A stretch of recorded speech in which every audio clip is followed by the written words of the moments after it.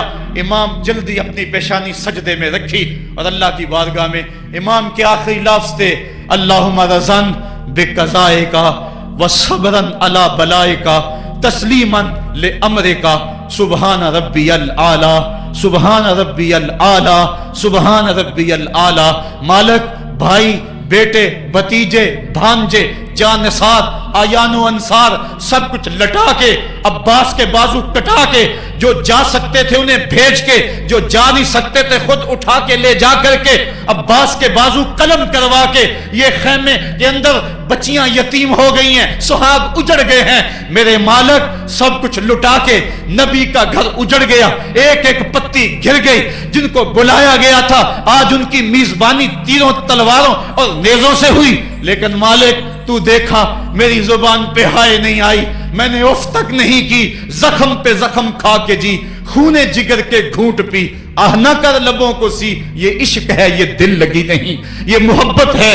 یہاں لوگ مصلوب بھی ہوتے ہیں, یہاں لوگ سولی بھی چڑھتے ہیں. حکم ہوتا ہے خبردار اگر آہ بھی کی تو صابروں سے نام کاٹ دوں گا. کہا مالک اللہم رضن بے قضائے کا, جو تقدیر تھی میں اس پہ راضی ہو گیا. وصبرن علی بلائے کا, مالک تو نے دیکھا میں نے صبر بھی کیا. تسلیماً لامرے کا, مجھے مالک اعتراض بھی کوئی نہیں, جو تیرا حکم تھا میں نے اس کو تسلیم بھی کر لیا. سبحان ربی الاعلی, مالک تو بڑا ہے, تو بڑا ہے. حسین سب کچھ لٹا کے, بچے کٹا کے, بازو کٹا کے, گھر اجاڑ کے مالک تیری بارگاہ میں حاضر ہو رہا ہے, اور اتنا کچھ کرنے کے باوجود بھی تیرے پہ راضی ہے. میرے مالک تو بھی بتا, تو بھی حسین پہ راضی ہوا ہے یا کہ نہیں ہوا ہے؟ تو بھی حسین پہ راضی ہوا ہے کہ نہیں ہوا؟ آواز آئی, اس پیاسے پر علی شیر خدا کو ناز ہے, اس نواسے پر محمد مصطفیٰ کو ناز ہے. اوروں نے بھی سجدے کیے پر اس کا عجب انداز ہے, اس نے وہ سجدہ کیا جس پر خدا کو ناز ہے. اے حسین ابن علی تم پر سلام, میرے ساتھ مل کے کہہ دو, اے حسین ابن علی تم پر سلام, اے حسین ابن علی تم پر سلام. یہی وقت تھا جب خاندان نبوت لٹ رہا تھا, دوپہر کا وہی سما, وہی لمحے. ان ہواؤں کو ہاتھ جوڑ کے کہو ہمارا سلام کربلا والے آقا کے حضور پہنچا دے, اور عرض کرو اے حسین ابن علی تم پر سلام, نازش آل نبی تم پر سلام, تم پہ لاکھوں رحمتیں لاکھوں سلام. اے شہیدان محبت کے امام, لالا گوں لالا بدن لالا کفن, اے چمن اندر چمن, زندگی ہی زندگی تیری حیات, اے حیات اندر حیات. افتخار ملت بیضا ہے تو, رب کعبہ کی قسم یکتا ہے تو. فخر کا دل میں دریچہ باز کرنا چاہیے, جن کا تو آقا ہے ان کو ناز کرنا چاہیے. ہم واہ حسین والے ہیں, آ حسین والے نہیں ہیں. واہ حسین تیری عظمتوں کو سلام. کو ہمالیہ کا کلیجہ بھی پھٹ جاتا, شک ہو جاتا, لیکن اتنے زخم کلیجے پر جوان بیٹے کی لاش کو کندھوں پہ اٹھا کے لانا کوئی مذاق تو نہیں ہے. حضرت امام حسین نے جبر کے خلاف کھڑے ہو کر قیامت تک کے لیے راہ عمل چھوڑا. حضرت اقبال خراج پیش کرتے ہیں, آ امام عاشقاں پورے بطول, سروے آزاد دبستان رسول. اللہ اللہ بائے بسم اللہ پدر, مانائے ذبح عظیم آیت بسر. سرخ رو عشق غیور از سونہو, شوخی این مصرع از مضمونہو. تا قیامت قطع استبداد کرد, موج خونہو چمن ایجاد کرد. اقبال کہتا ہے کہ عشق غیور کے چہرے پہ جو سرخی اور بانکپن ہے وہ حسین ابن علی کے خون کا صدقہ ہے. قیامت تک کے لیے جبر کے خلاف جتنی بھی قومیں اٹھیں گی اور جتنے بھی لوگ میدان عمل میں آئیں گے، میں ہر سال کہا کرتا ہوں کہ سب کا قائد حسین ابن علی ہوگا۔ مہاتما گاندھی نے جب اپنی قوم کو کہا برطانوی سامراج کے خلاف کھڑے ہو جاؤ، اور قوم سے خطاب کرتے ہوئے مہاتما گاندھی ہندو نے کہا کہ تم کہو گے وہ حکومت جس کی سلطنت میں سورج طلوع اور غروب بھی ہوتا ہے، اس سے ٹکرانا حماقت ہے، خودکشی کرنے کے مترادف ہے۔ لیکن اس کے باوجود میں کیوں کہہ رہا ہوں کہ اس سامراج کے خلاف کھڑے ہو جاؤ؟ مہاتما گاندھی نے کہا تھا اس لیے کہ میرے سامنے حسین ابن علی کا کردار موجود ہے۔ آج پوری دنیا کے اندر ظلم اور جبر کی ہوائیں چل رہی ہیں، اور اس وقت امت مسلمہ کو کردار حسین ادا کرنے کی ضرورت ہے۔ اگر ہم نام حسین ابن علی کا لیں اور کرتوتیں اور لچھن سارے یزید والے ہوں، تو یہ لفظ لفظ، حرف حرف اور قدم قدم حضرت امام حمام سے منافقت ہے۔ آؤ اگر میں نام حسین لیتا ہوں تو گھر بھی اجڑ جائے، حق کا پرچم کبھی نہ گرنے دوں۔ میں اور آپ اس عزم کے ساتھ میدان عمل میں اتریں۔ ادارۃ المصطفیٰ کسی تنظیم کا نام نہیں، یہ ایک فکر کا نام ہے، ایک تحریک کا نام ہے، ایک مشن اور ایک انقلاب کا نام ہے، یہ روحوں میں ہلچل پیدا کرنے کے جذبوں کا نام ہے، یہ مصطفیٰ کریم کے در پہ سلامی دینے کا نام ہے، یہ اپنا سب کچھ مصطفیٰ جان رحمت پہ قربان کر دینے کا نام ہے۔ آؤ ادارۃ المصطفیٰ کے پلیٹ فارم پہ آپ میدان عمل پہ نکلیں۔ حضرت امام حسین نے اسلام کے گرتے ہوئے پرچم کو تھام لیا، اور جبر کی آندھیوں کے مقابلے کے اندر بھی اس پرچم کو خم نہیں ہونے دیا۔ آج میں اور آپ ان کا مشن، ان کی فکر لے کر میدان عمل میں نکل آئیں، قرآن کا پھریرا بنا کر، قرآن کا پرچم ہی سینوں میں تھام کر، اہل بیت کی محبت اپنے سینوں میں لے کر میدان عمل میں نکلیں اور قرآن کی دعوت گھر گھر دیں۔ اور اب رکنا نہیں، اب تھمنا نہیں، فردوس میں جا کے دم لینا، آفاق کے ہر ہر گوشے میں قرآن سنا کے دم لینا۔ اب یہ اٹھنے والے قدم آگے بڑھتے رہیں۔ یہ درس قرآن کا جو قافلہ ملک کے طول و عرض کے اندر روا دوا ہے، اس میں ایک جوش پیدا ہو جائے اور اس کے اندر ایک انقلاب پیدا ہو جائے۔ کوئی گھر ایسا نہ رہے، کوئی بستی ایسی نہ رہے، کوئی کان ایسا نہ رہے جس کان تک قرآن کا نغمہ نہ پہنچنے پائے۔ ادارۃ المصطفیٰ کے جوان سال مبلغ گلی گلی کوچے کوچے پھیل جائیں، اور جو داعی ہیں، دعوت دینے والے ہیں، اگر وہ خود پیغام پہنچا سکتے ہیں تو اشہد بلال عند اللہ اشہد، بلال کی اشہد بھی اللہ کو قبول ہے۔ وہ ٹوٹے پھوٹے لفظ لے کر میدان عمل میں نکل آئیں، ورنہ وہ سیڈیز لے لیں، وہ اور کتب لے لیں، وہ دین کا نعرہ لے لیں، وہ پیغام حق لے لیں، اور گلی گلی کوچا کوچا اسوہ شبیری اور نام حسین کی دہائی دیتے چلے جائیں۔